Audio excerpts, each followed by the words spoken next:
welcome back to Praggers Gaming. I'm Gamer Praggers, and this is Citizen Sleeper 2 Starward Vector. And we are... in the last episode, we escaped Darkside, we made it to Hexport, and we've been doing some wandering around, hopefully working to try and get some stuff. So find some work, basically. Because we also need to get some bits and pieces to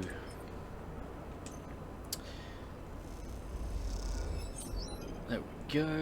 And oh, it's a +1, yes. So what I'm going to do, I'm going to put that in. Bit risky. And I'm going to put that one in because it gives us a +1. There we go. So we've now... Factory row howls as you glide through its cramped passages. Whatever its many bays and rooms once were, they now serve as containers for industry of every kind, whirring manufactories, precisely engineering components with rapidly shifting arms, while scrappers hammer incessantly at bent ship plates. Everywhere you look there is energy and activity, and for good reason. Hexport itself is built on the derelict fragments of a solar reflector. Even the small amount of energy generated by its remaining mirrors is enough to power a city of mechanics. It is familiar to you, of course, in a strange, far-off way, because of Darkside. That place and your memories of it are a muddy haze, but it is hard to forget the glint of its hexagonal reflectors, 10 or 20 times more in number than Hexport's, and that wild flickering city growing on their back like a tumour. In comparison, Hexport feels provincial, but deep in Factory Row you could almost be back in Darkside. And then you see them, tubes like those Seraphine had waved in your face, the feed lines.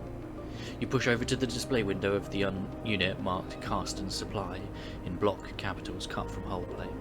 There, amongst an angled shelf of oversized ship components, sit the feed lines, like some large biomechanical tangle of snakes. You slip inside where the sound of Factory Row is a little screened and spot a large figure working at a bench, hunched over, concentrating. It seems he doesn't notice you approach. Hello? A sharp eye glints as the figure looks over his shoulder. Can I help you? His accent is heavy but unknown to you. Those feed lines, how much? There's a sharp clink as Carsten places his tools and the component against a magnetic plate on the wall. He turns with surprising grace and begins cleaning his hands on a cloth. Those sharp eyes scan you, but Carsten's thick-set features do not betray the results of his assessment. Custom built those for a client that never collected. He looks at his hands while he speaks, checking for stray oil stains. You have one of those old MEVs then? He sounds out the letters in a way you don't recognize as he speaks. You try to recall anything you know about your ship, but the memories elude you. Perhaps Seraphine should have come along. I think so? Carsten squints a little. Right. Look, Carsten drifts over to where you are standing. His imposing height evident. For a fellow enthusiast like you, he continues in a distinctive monotone. Let's say a few hundred cryo, unclean chits. He shoots a glance at the feed lines. 400, let's say, to be precise. I don't have 400. Carsten looks you up and down and sniffs. It's expensive, I know, it's a shame. But it's just what they're worth. He screws up his mouth a little into something that might be a smile. However, I'm more of a bartering type myself. Barter sounds good. Carsten nods sagely. There's a little favour I need a crew for, and well, you look like you might be a good fit. He tucks the cloth away in a pocket and clasps his hands. I know of an old Solheim wreck out there, very old, pre-collapse. It's tucked away in a dead zone, so no one has ever really cut it. He shrugs. Not only that, but Solheim derelicts have a habit of triggering nasty security protocols when approached by an unfamiliar ship, so it's been left well alone. But a salvager like you, with an old Solheim rig, I bet it wouldn't even flinch if it saw you coming.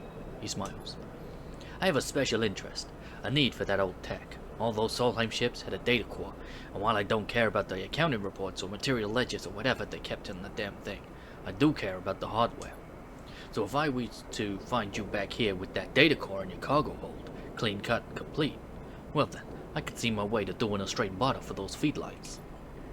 Carsten pauses, sniffs at the air again. You'd just need the coordinates. Simple as that? Simple as that, he repeats in his monotone way. So, you interested? He glances back at the workbench. Because I'm a busy man. I'll do it. Alright then. He holds out a heavy hand for you to shake, and as you automatically reach out, he grabs your forearm instead. Carsten pulls you closer, squeezing your arm. Let's keep this one between us, alright? He half smiles, his face huge and close. It's our deal. Before you can respond, he thumbs a little drive into your palm. Those coordinates. And then he lets go of your arm with what you swear is a wink. You take a moment to gather yourself, and by the time you do, a whirring fills the air, Carsten having returned to his workbench. You turn and glide out of Carsten's supply with a growing mix of anxiety and excitement in the pit of your stomach and the cacophony of Factory Row in your ears. A contract? Seraphine might even be impressed. You look at the drive in your palm and smile. This could be a route out. You think of leaving this place behind in possession of an improved ship too. Suddenly a small but firm hand falls on your back, an equally small voice coming with it. Hey! Hey, wait up! You turn in the passage to see a young woman, her hair waving from the rapid glide she clearly just came out of to catch you. She steadies herself using your shoulder. Sorry. She smiles a quick and flat smile. Wanted to catch you. I'm Junie. Her eyes flick around nervously. You notice the portable terminal she carries, something data scrappers call a deck, and her backpack full of components and trailing wires.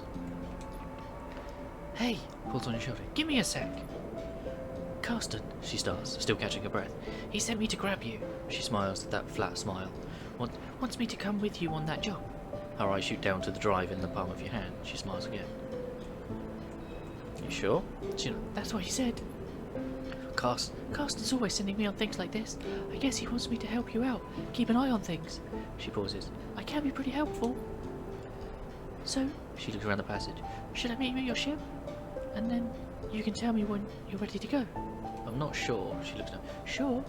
I mean, you aren't sure when you're leaving? I'm not sure you're coming. She pauses, thinking. I mean, Carsten said I need to go. She glances back at the shop's direction, and he does get pretty mad when people don't do what he asks. She shrugs. Let's see. Okay. She glances around. Carsten doesn't like waiting, but it's up to you. Junie pushes off and waves. Looking forward to working with you, she calls back as an afterthought. Let her go. You watch her disappear down the passage. Things are getting complicated already, but at least you have a contract and a way to get the feed lines.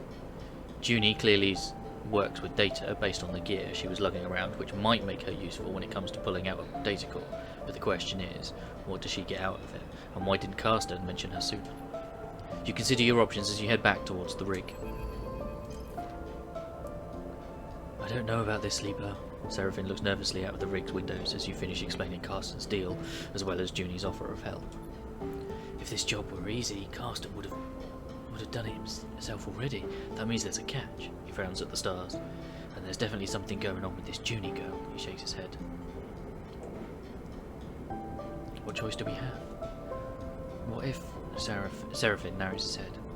We could get the cryo together to buy the feed lines. Is that even possible? I found a contract board at the exchange further in station. He gestures towards Hexport. We take on a job, that might get us some of the way towards buying those feed lines. Plus, even more if we don't do what... Plus, even if we do want to take Carsten's job, a bit of money to get ourselves prepared wouldn't be a bad idea. Fill up on fuel, supplies, be ready for whatever comes. Do we have time? Probably not, but without cryo for fuel and supplies, we aren't going anywhere. Seraphine sighs. Just take a look at the contract board and see what you think. While you're at it, you might want to see if you can scare up some freelance crew too. Many hands make light work and all that. Or we stop messing around. We take Carsten's job right now and get it done before we can think twice. Seraphine yawns. Seems like a whole set of bad options to me. Either way, I've still got work to do on the drive. Seraphine nods a farewell, heading back to the engine room. Let me know what you decide. For a moment you pause, letting the haze of plans and ideas settle in your mind. Suddenly you curl up, pain shooting along your spine. You grit your teeth, your muscles lock tight, your vision narrows as you squeeze your eyes shut. You feel a shift as if some connection has broken. It's almost impossible to describe, like you're floating away from your body, dispersing, dissolving. There is nothing familiar in the pain, nothing to hold on to. You grit your teeth. And then another shift comes, and you're back in your body, trembling against the metal wall of the passage. The pain slowly fades, becoming a pulsing throb and then a residual flicker. You flex in 0G, stretching out the tension. There's a strange sensation of distance that persists beyond the pain, disconnection between your body and yourself, a flickering numbness that refuses to recede. You wonder if the reboot has done something to your body, or if this is some new sensation you will have to live with indefinitely. It strikes you that you know so little about the body that houses you. It could be moments away from collapse, or it might persevere for countless cycles like this. You try to shake off the feeling, pushing your hands against each other until they feel like they're yours again. Time is the only thing you need, and right now it feels like it's running out fast. You head for the airlock. You have work to do. Okay.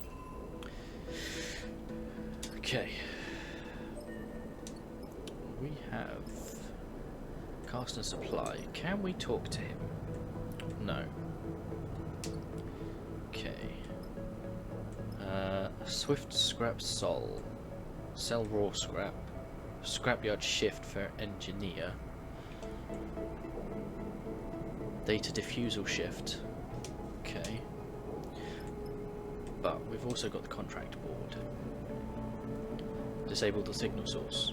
It's risky, but it gives us 200 cryo. So let's make the purchase. And then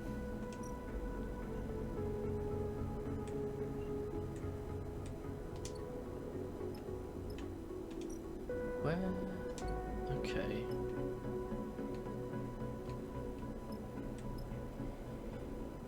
So if we go, okay, so we've got 2 contracts, but we have no fuel. So the Conway signal, all the data. Okay. We need fuel though, so let's go to the trade hall. Buy fuel. Okay. And then we need to work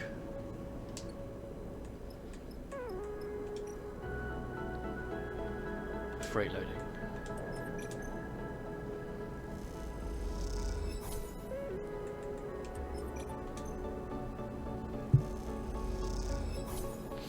Okay.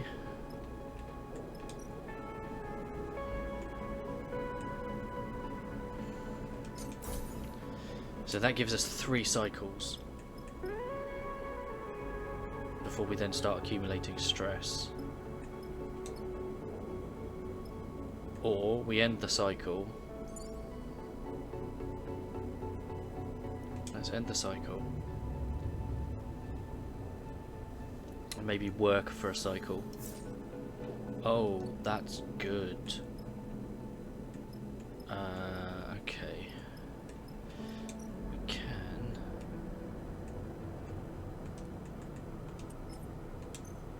Let's do 2 scrapyard shifts.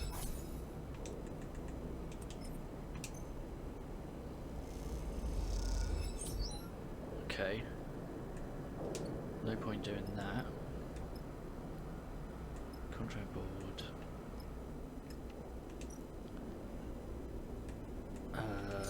No. We're gonna need to eat. Okay.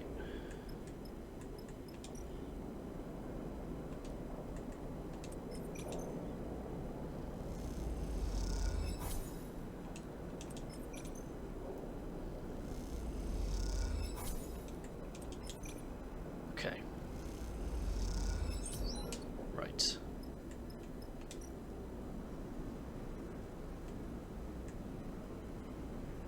Oh, we did get the supplies. Okay. So let's buy 1 more. And then come here. Odd jobs, because we're full.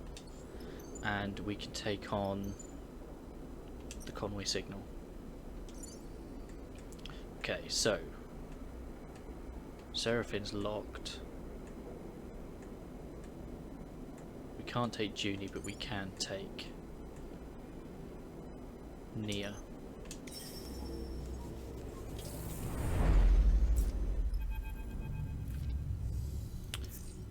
It's a drone. Seraphin spots the signal source first, the light barely shimmering off its dark hull plating, a design trait that betrays its covert use. Look at those dice. A flash catches your attention and you see a rent in the hull, through which red lights pulse. Wounded. Seraphim shakes his head. Wish they'd finished the job. You've seen one before? Seraphim looks back over his shoulder towards you. We've seen one before, don't you? He sighs. Sorry, I know it's not your fault. He looks at the drone. Lane had us work on one in the dark side bay, though it was barely a shell. Disarmed and deactivated. He had us searching through its guts for salvage. Even that one gave me the creeps. And its core ripped out. He pushes the ship closer. This one's still alive. Commandeer. Nia kisses her teeth. Corporate scum. You glance over at her and see the fire in her bright eyes.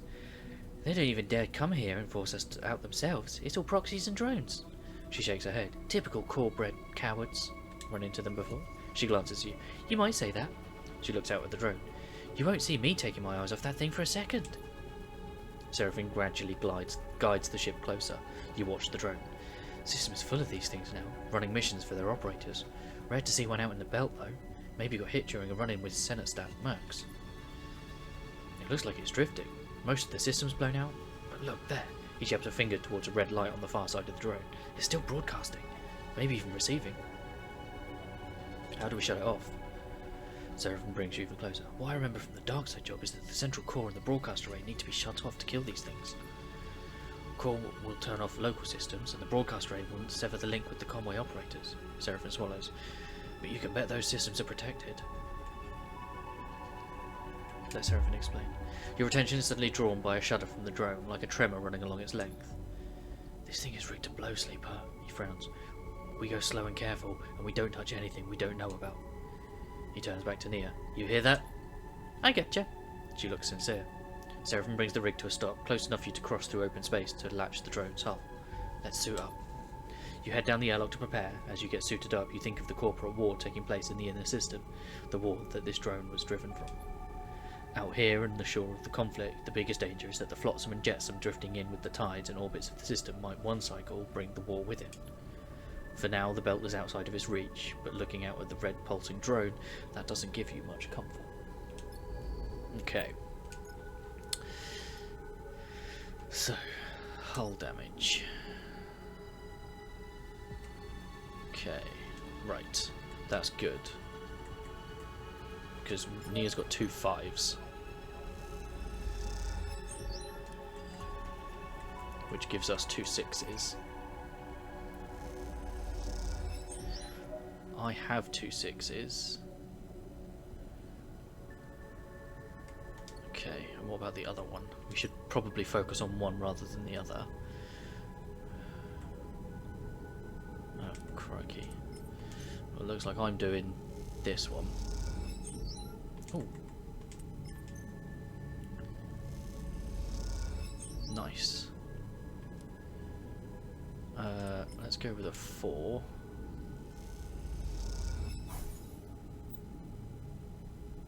We just gain some stress. Okay. +2 to lowest crew dice. That gives us. Okay. Right, let's put that one in. Not great.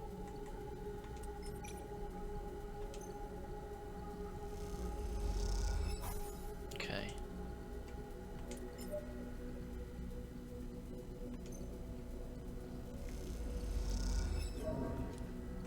Not great. Okay. We end the cycle. Oh, we can't do anything with that.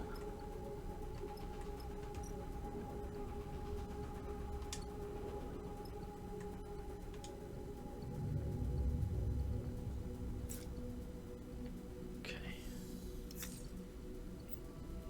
Yeah.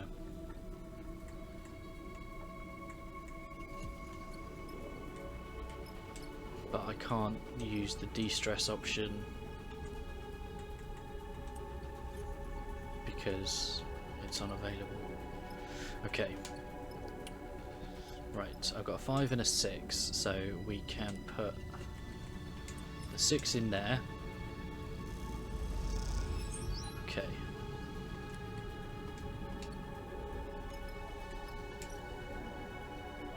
And I can put the 5 in here, which gives us another 6.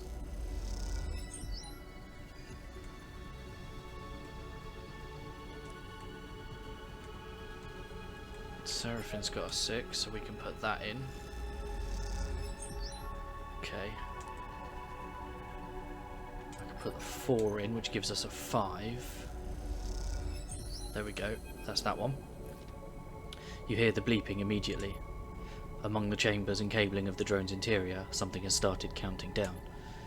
Guys, Nia's voice comes hissing through the suit's comm channel. Does anyone else hear that? Because I'm getting nervous. Shit, Seraphin's voice joins her. This is what I was worried about. Are we screwed?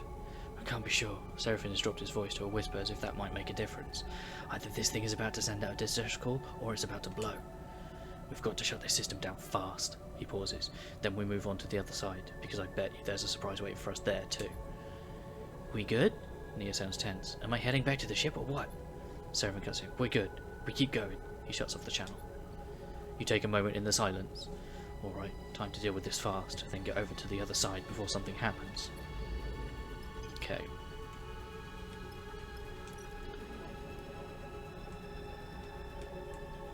And we're all -2. Well, let's get a 6 in.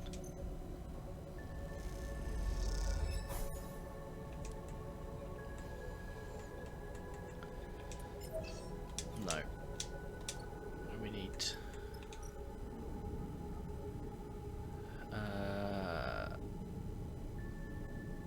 It's got to be me, isn't it?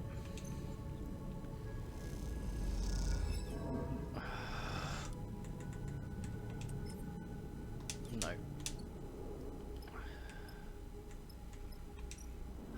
Let's use her 3. I'm not happy.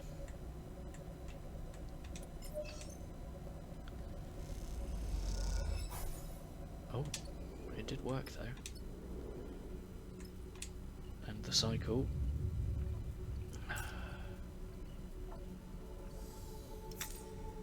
Not great. Okay.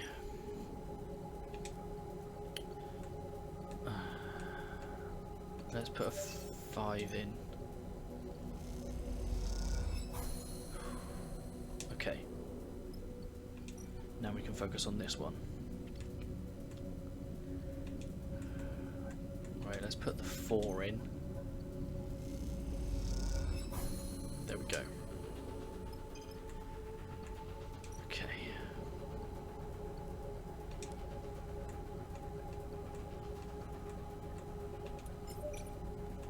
Two to a 3. Okay. Let's see what this gives us. Gives us a 2, and I'll put my 6 in. No. I'm going to put my 5 in. Okay. The thrumming, pulsing interior of the drone goes still for the first time since you boarded it. You look across at Seraphin and Nia and share a smile. You all exhale so loudly it can be heard over the suit's shared comm channel. The drone is dead. One less piece of Conway shit to worry about. Nia grins. We killed it. Don't get too excited, Seraphin cuts in. It was looking pretty rough when we got here. You make your way back down to the hull, the drone now faintly rolling in one direction. It stabilises offline. Nia catches up with you as you glide towards the rig. We make a pretty good crew, don't we, Sleeper? What will your brother think? Don't go ruining it by bringing him into this. Nia grins. Maybe he'll never find out. You reach the rig's airlock and take one last look at the drone's dark hull. It catches the light as it rolls in the vacuum. At some point in the near future, this drone will likely be smashed to pieces by one of the many asteroids of the belt. Spread across this place as twinkling dust. The thought pleases you. As does the thought of all the cryo Hexport now owes you. Time to go collect.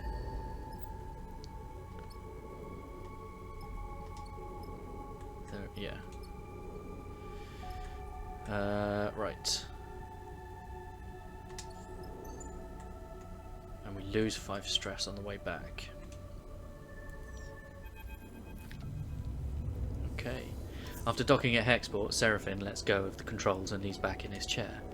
Nia leans over to you. Thank you, Sleeper, she stretches. I know you took a chance on me. Thanks for helping. Nia smiles, an infectious smile.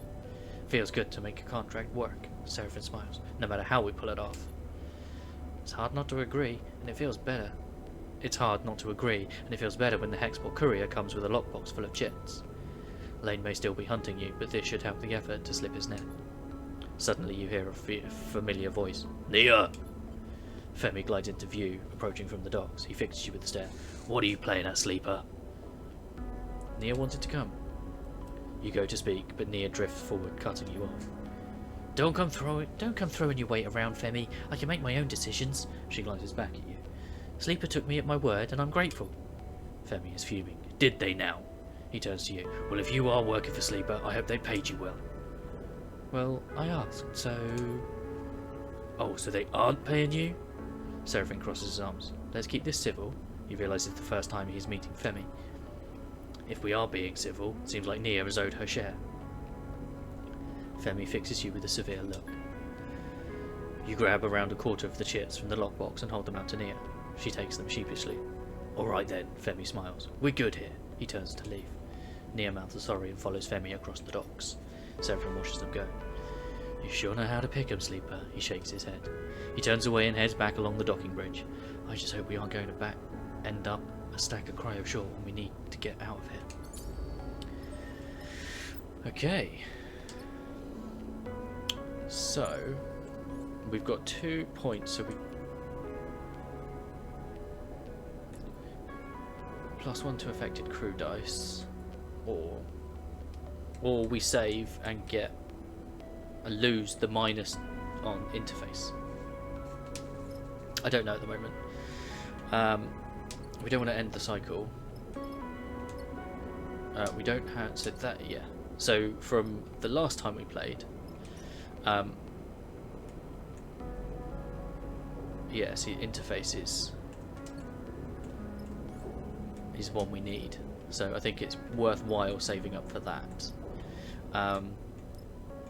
So we've got some money. We can't fix our stress on the dice, but that's fine.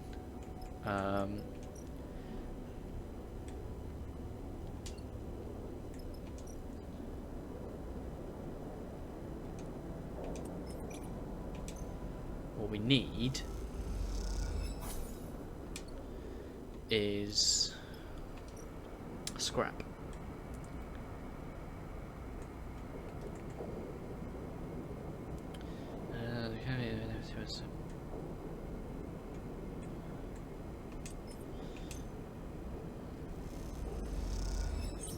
Not that we can actually use it yet.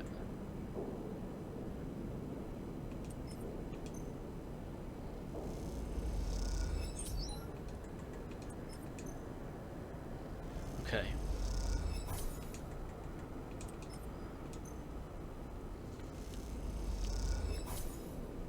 Right. So, there's no point doing that. What we can do is do that and that. That tops off the ship, and we can come here and Ben's fry. That gives us the 2 that puts us full, and we can head off to the Solheim wreck with Junie.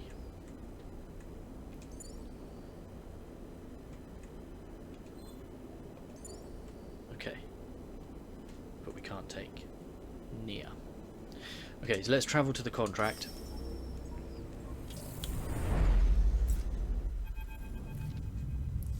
The Solheim derelict fills the cockpit's windows, all twisted plates and skeletal strutwork.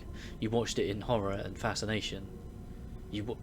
Fascination as Seraphim completed the approach, both of you silent in the presence of this decaying beast. Now, as you settle beside it, Seraphim is the first to break the silence. This thing is already dead. He shakes his head. It's a corpse, Sleeper. He nudges the ship closer, looking for a place to dock. I touch this thing too hard, it'll crumble into dust. Seraphim glances back at you. No advice? Take us up there. That's the bridge. Junie points towards one end of the ship, and both you and Seraphine turn around, having forgotten she was even in the cockpit. She hasn't said a word since you departed. She glances at both of your bemused faces. What? She looks away. Sorry, that's where we need to go. She stops, pointing. Seraphine nods towards Junie. She's not wrong, Sleeper. The bridge would be a good start. Junie settles silently back into her seat. She looks away out of the cockpit, and you are unsure if she is upset or just embarrassed. Carefully, Seraphine brings the ship close to the derelict and guides it along the hull. The rig's lights ripple over the broken surface, finding gaps and cracks everywhere. It seems remarkable that the derelict is still held together. Shit. Seraphine hisses as a huge spinning piece of debris drifts in front of the cockpit. He pushes the rig down beneath it, squeezing between the debris and the hull. And as he does so, a near-splitting screech signals the wreck, scraping across the derelict's skin. You freeze for a moment, waiting for the breach sirens to sound, but the moment passes and you relax. You glance at Seraphine, his face betrays no emotion. This isn't safe. Seraphine shakes his head. I'm going to find somewhere better to settle the ship. Then we need to suit up and work our way along the hull on foot. You look back at Junie and see her, still in her seat, eyes wide. You okay? Junie looks at you, and there is a sudden unfamiliar hardness in her eyes that surprises you. Then a moment later it's gone and her gaze softens. I'm okay. She smiles a flat smile. Don't worry. Seraphine brings the ship away from the derelict hull an inch at a time, then slowly brings it around to settle closer to a mostly intact hull plate. This section is fairly free of debris. He nudges the ship a little closer. We should be good to hold here. Seraphine unclips from his seat, and you and Junie follow suit. As you all glide down towards the airlock, Junie silently follows. You can't help but feel judged. As you reach the airlock, Seraphine begins suiting up. If we're lucky, that little collision hasn't started a cascade that will end with this place coming apart under our feet. Seraphine violently kicks his legs into a set of EVA trousers, clearly irritated by his own carelessness. It wasn't your fault. Seraphine shoots you a look. Fault isn't going to matter when we're floating off into the black. This is a delicate job, Junie says quietly, almost to herself. The data core will be fragile. She casts a furtive glance in the direction of you and Seraphine. Very fragile. Obviously. Junie looks away. The rest of the preparation process takes place in tense silence, each of you considering the delicate job ahead. You suit up too, though you don't need a helmet to breathe. You slide one on and lock the seals for protection. This wreck isn't going to give up its salvage easily. The core should be near the bridge, maybe even inside it, but there's a lot of wreck here and there might be good salvage tucked away in the cargo hold. Once the suits are on and the seals are checked, you cycle the lock and stare out at the vast expanse of the twisted hulk before you. Time to go to work. But unfortunately, that is all we've got time for. So thank you for hanging out. Don't forget to leave a like on the video if you enjoyed it. If you haven't already, please consider subscribing to the channel, ticking the bell so you know when new videos go live. In the description is a link to the channel Discord. Feel free to come and talk about the games you're playing, the games I'm playing, games in general. I'll catch you in the next one. Peace!